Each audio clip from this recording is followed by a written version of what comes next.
El Deinonychus, que en griego significa garra terrible. Imaginen esta pesadilla hace 100 millones de años, la mayor máquina de matar de su tiempo. Y ahora imaginen que la pesadilla no ha terminado, que hubiera escapado de la extinción. Contemplen los dinosaurios del mundo moderno.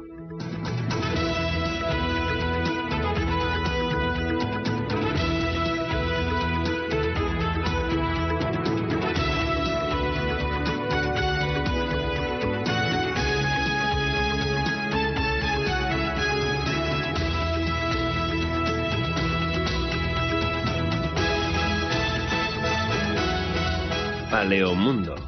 Dinosaurios que vuelan.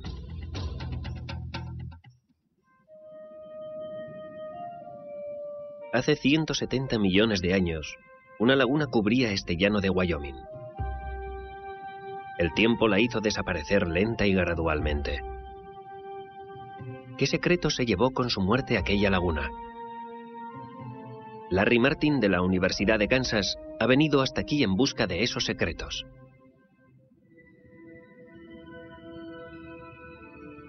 Larry cree que en esta laguna extinta puede haber algo que busca desde hace casi 10 años, el fósil de una antigua ave.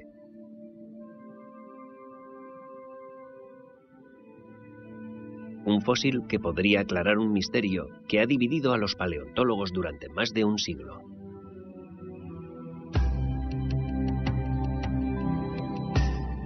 ¿Evolucionaron las aves actuales a partir de una criatura desconocida hace aproximadamente 200 millones de años? O lo que es más fascinante, ¿son las aves las descendientes de los dinosaurios?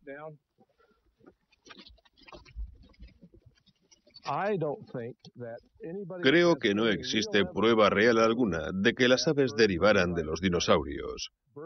Evolucionaron independientemente a partir de los reptiles, formando una rama familiar propia. La prueba se halla en algún lugar del registro fósil. Estas paredes calizas son una biblioteca.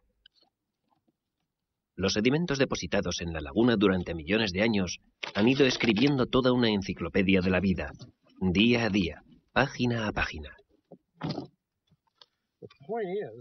En estas capas se puede leer de modo similar a como se lee en un libro. Podemos abrir estas páginas.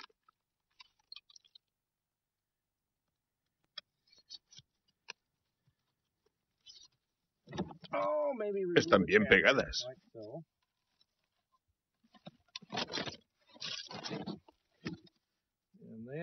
Y ahora podemos despegar estas páginas pegadas.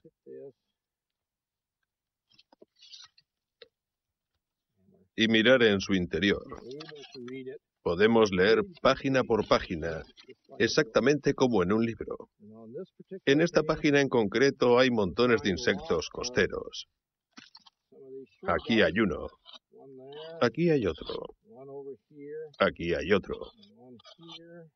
Y aquí hay dos juntos. Hay montones de ellos. Esto es lo mejor de este lugar, la cantidad de insectos que hay aquí.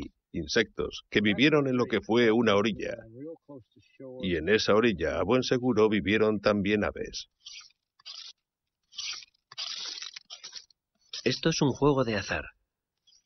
El prólogo de esta búsqueda lo escribió el azar precisamente. En 1877, en una cantera de caliza en Alemania, se descubrió un ser atrapado en el tiempo. Aunque el fósil tenía 150 millones de años de antigüedad, era asombroso lo magníficamente conservado que estaba. Tenía una estilizada cola,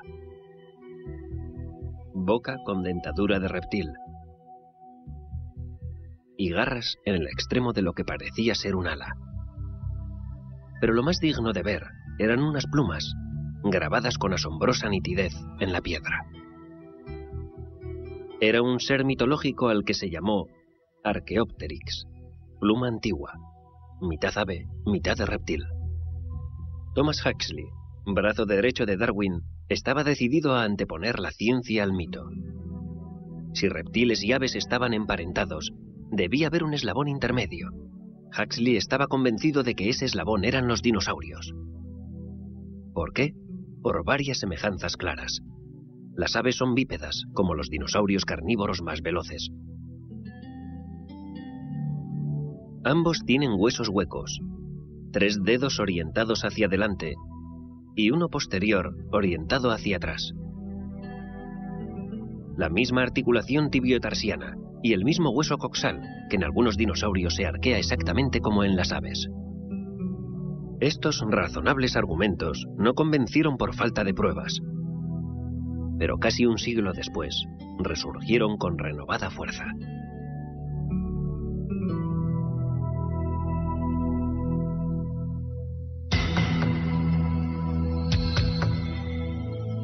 El Deinonychus, la garra terrible. 1,5 metros de alto, casi 4 de largo, fiero y veloz. Mataba como lo haría un kickboxer, con una cuchilla en cada dedo. Descubierto en 1970 por un paleontólogo de la Universidad de Yale, John Ostrom, su poder letal es asombroso, pero más lo es su anatomía. En una visita a Ámsterdam, Ostrom tuvo ocasión de examinar un raro ejemplar de Archaeopteryx, en el que percibió sonoros ecos del Deinonychus.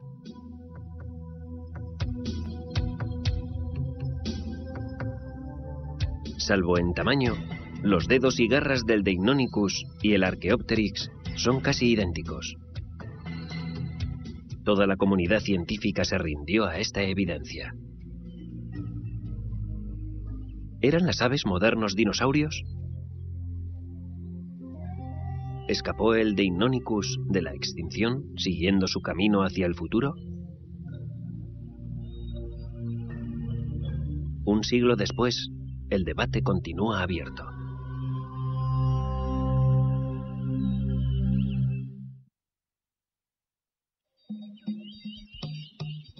Si las aves son dinosaurios, estamos rodeados de pruebas. Para el paleontólogo Bob Baker, del Museo Geológico de la Universidad de Wyoming, las aves son una reliquia viva.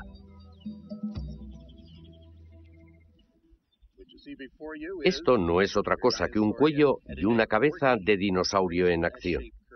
Un grácil cuello en forma de S, ligero, atravesado por conductos huecos que se extienden hasta el torso. En esta marca oscura tras los ojos está el tímpano, mucho más grande que el nuestro, ideal para captar prácticamente cualquier frecuencia. Sus ojos son también mejores que los nuestros, perciben una amplia gama de colores como la que percibían los dinosaurios, y lo mejor, el cerebro. El de este emu es más o menos del tamaño del de un Deinonychus, un ser bastante inteligente, al menos el más inteligente del Cretácico. No es exagerado decir que aún estamos en la era de los dinosaurios, porque existen 9.300 especies de aves en el mundo y todas descienden de un animal de tamaño medio parecido al Velociraptor.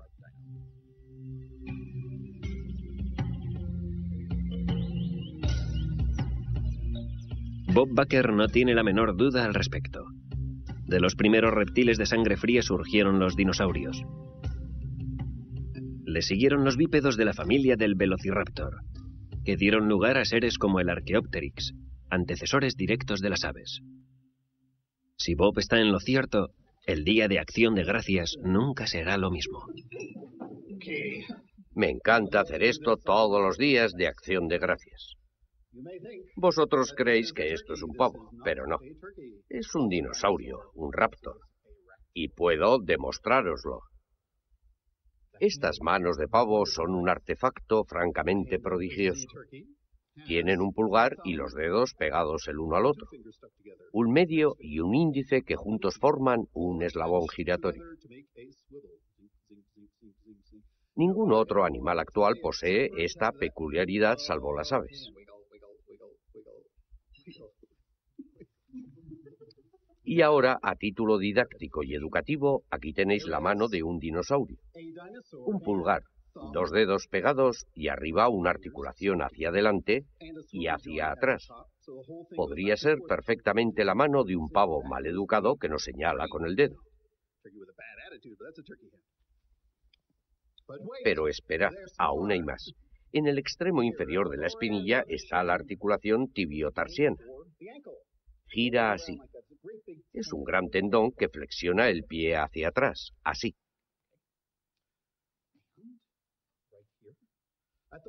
Y aquí, en la parte inferior de una espinilla de dinosaurio, tenemos la misma articulación. Ningún otro animal vivo o extinguido, salvo aves y dinosaurios, tienen esta articulación. Y por último, mirad qué caderas tan anchas. Conectan con los 4 músculos de los muslos. Esta enorme masa de carne que tenemos aquí. Si diseccionáramos cualquier otro animal, no encontraríamos estos enormes muslos como los de las aves. El Deinonychus los tiene, y casi todos los dinosaurios. Por tanto, de hombro a cadera, de cadera a rodilla, y de rodilla a tobillo, un pavo es un dinosaurio, un moderno raptor. ¿Tú me crees? ¿A que sí? Alguien como Bob diría al ver una bandada de pájaros que ha visto una manada de dinosaurios. Yo diría que ha visto pura y simplemente pájaros. Larry cree que las aves descienden directamente de los reptiles. No ve conexión entre aves y dinosaurios en el árbol genealógico.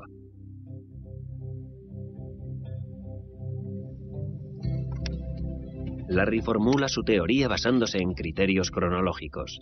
Para él, el error de Bob radica en la articulación de una teoría en base a un anacronismo.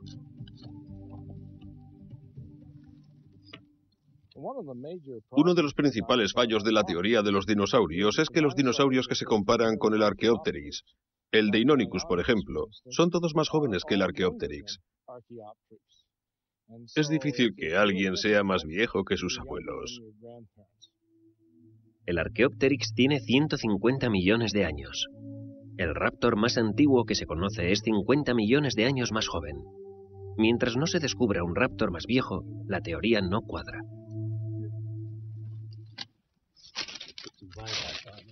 Por eso cada pista es crucial. Los fósiles son escasos.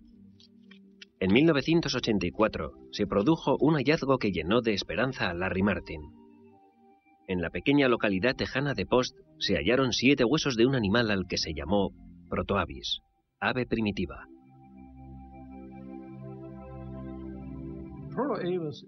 La Protoavis es una sólida prueba a mi favor, ya que tiene una articulación maxilar privativa de las aves. Si se interpreta correctamente esa característica, es razonable incluir a este animal en el grupo taxonómico de las aves. Pero lo más importante es la edad de la Protoavis. Vivió hace 250 millones de años, antes de la aparición de los dinosaurios. La Protoavis confirmaría la teoría de Larry si pudiera probarse que es un ave. Pero no se han hallado restos de plumas. Sin ellos, Larry sigue abocado a la búsqueda de una criatura que dominara nuestros cielos mucho antes de que los dinosaurios dominaran la Tierra.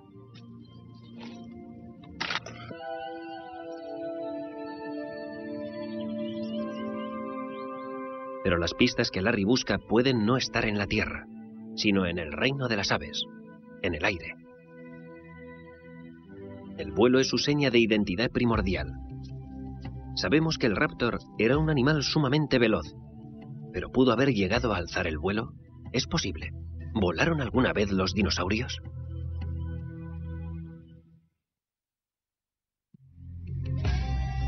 El vuelo no es un accidente de la evolución, sino un evento complejo.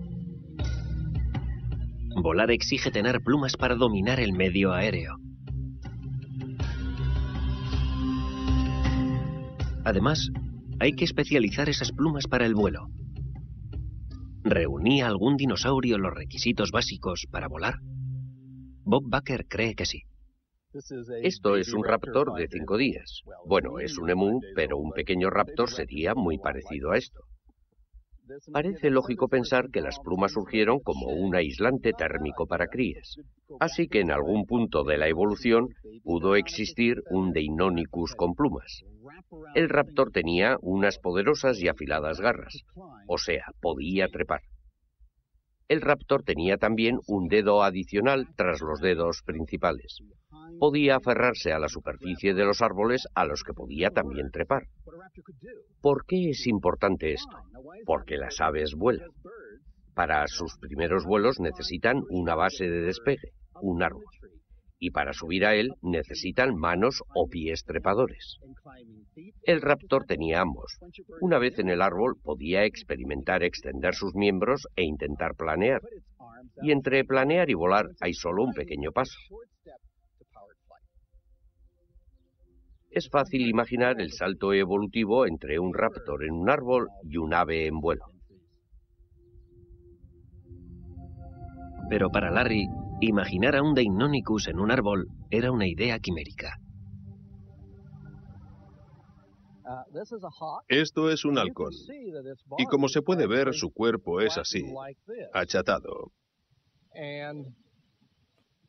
Y si observamos las patas de este halcón, vemos que tienen unos dedos curvados, muy curvados hacia adentro, mientras que este otro dedo está orientado en la dirección opuesta.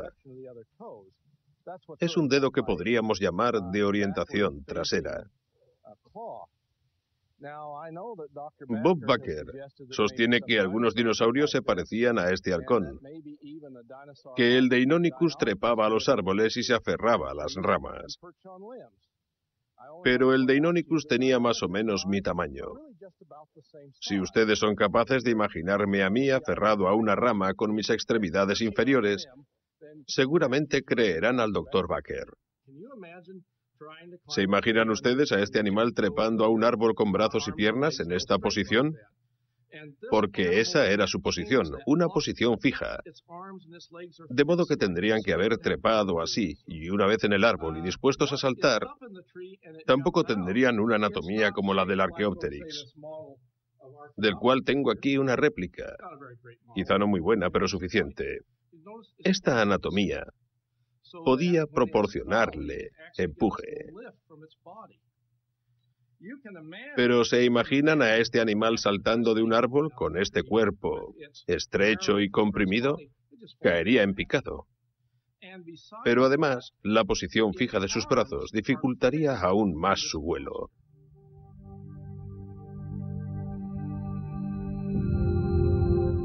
Las aves tienen otro diseño anatómico.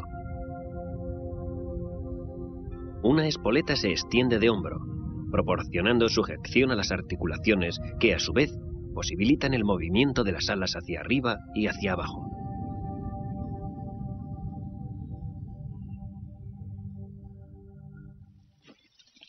Huesos móviles e ideas fijas.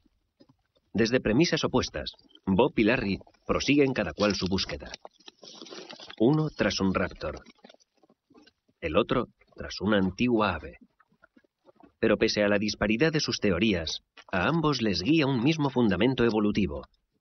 En la raíz del árbol genealógico hay un indiscutible antepasado común. Bob y yo coincidimos en algo.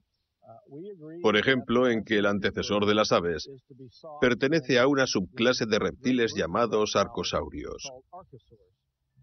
Coincidimos en que las aves descienden de eso que casi todos llamamos reptiles. Incluso esta idea ampliamente aceptada se cuestiona a la luz de las nuevas tecnologías. El debate sobre aves y dinosaurios entra también en el siglo XXI.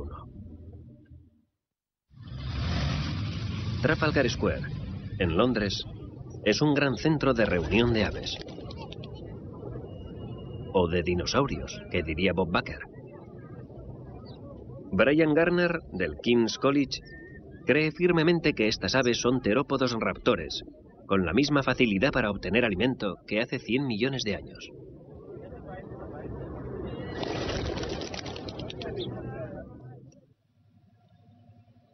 Pero Garner no entra en el debate sobre la relación entre aves y dinosaurios basándose en restos fósiles. Es en el ADN donde busca un posible parentesco con los reptiles.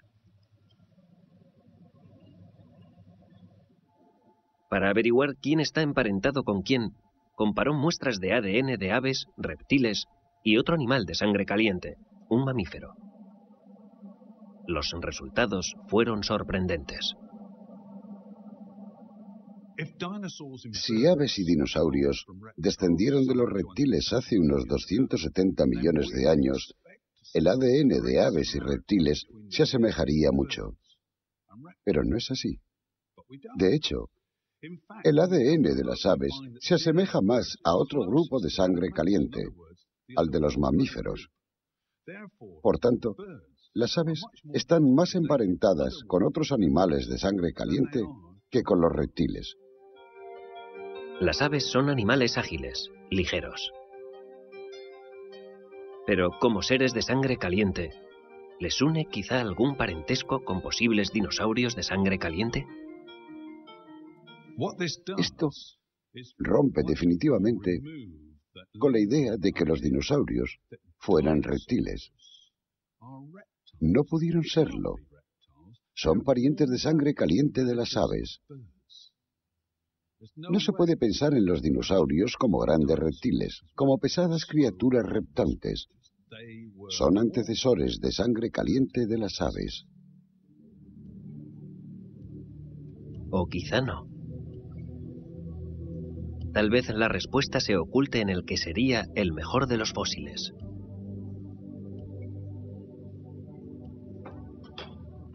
Un segmento de ADN de dinosaurio.